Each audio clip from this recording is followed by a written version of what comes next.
Привязываем леску к катушке. Сделайте на леске петлю и сложите ее вдвое. Конец лески начните пропускать в получившееся кольцо.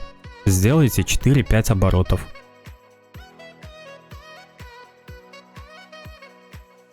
Хорошенько затяните узел и отрежьте лишнюю часть.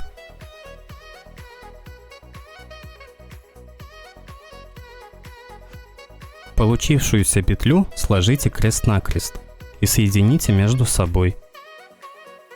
Оденьте петлю на шпулю катушки и затяните ее. Не забудьте подписаться.